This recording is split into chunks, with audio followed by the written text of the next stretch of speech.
Second unit, we have already discussed what is Weis molecular field theory. So, in a ferromagnetic material, all the domains will orient in different directions such that the total dipole moment of the ferromagnetic material is equal to 0. So, when we apply the external magnetic field, they will magnetize in the direction of external magnetic field. So in the last class we have note down what are the postulates of this Weis molecular field theory.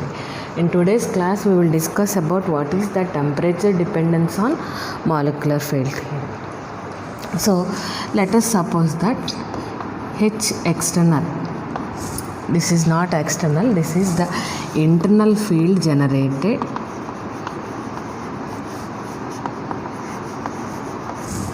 in the ferromagnetic material, because in a ferromagnetic materials different domains have different magnetic dipole moments. So these internal magnetic dipole moments will produce some internal field. So when it is applied to some external magnetic field HH, they will magnetize in the direction of external magnetic field. So this is the internal field is given by this Weis molecular field theory as H plus lambda n. H is the external magnetic field, and here lambda is the Weis constant and m is the magnetization. So according to Weis molecular field theory, the internal field generated in a ferromagnetic material is equal to the external field applied plus lambda into some constant lambda called as Weis constant multiplied by magnetization. So in ferromagnetic material, Weis law will holds good.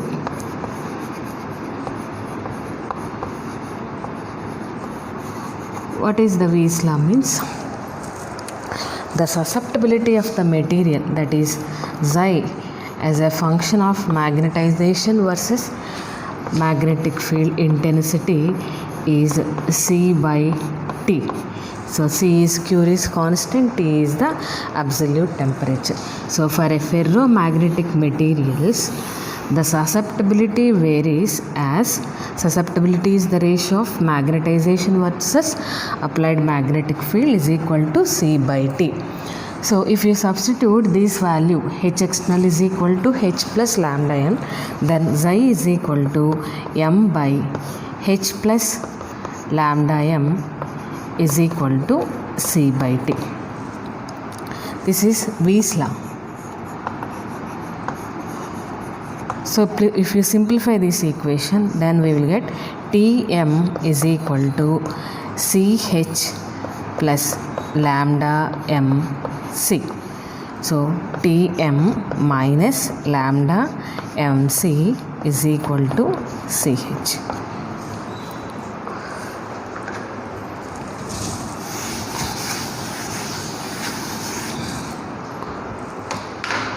Then if you multiply, if you take the common as m, then the remaining terms are T minus lambda c is equal to Ch, then m is equal to Ch by T minus lambda c. So let us suppose that this Ct is equal to some Tc called Curie temperature. So let us replace this lambda Weis constant and Curie's constant. Lambda is Weis constant and C is Curie constant. So then this equation will be Ch by T minus Tc. Then on simplifying this term, then m by H is equal to C by T minus Tc. So this is the susceptibility of a ferromagnetic material in the presence of external magnetic field. So in a ferromagnetic material, Weis law as well as Weis Curie's law, this law is called Xi is equal to C by T is called Wies's law. Xi is equal to C by T minus Tc is called Curie-Weiss law. Thus, the magnetic susceptibility, that is the magnetization of any material, depends upon the temperature. So, these two laws will hold good in case of a ferromagnetic material. So, if you draw the graph between susceptibility versus the temperature,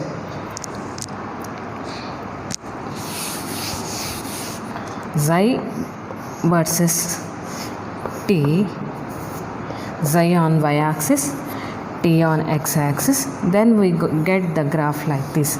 So, this is Weiss law. For Curie-Weiss law, if you draw the graph between the susceptibility versus the temperature, the graph will be like this at a temperature called Curie temperature. So, the difference between Weiss law and Weiss-Curie law is the susceptibility decreases. The susceptibility value is infinite at the lower temperatures. So, at the temperature less than or equal to Curie temperature, the susceptibility value is equal to 0. So, in the remaining portions, T greater than Tc, the susceptibility value decreases. So, this is the temperature dependence on molecular field theory, and in a ferromagnetic materials both Weiss law and Curie-Weiss law will hold good.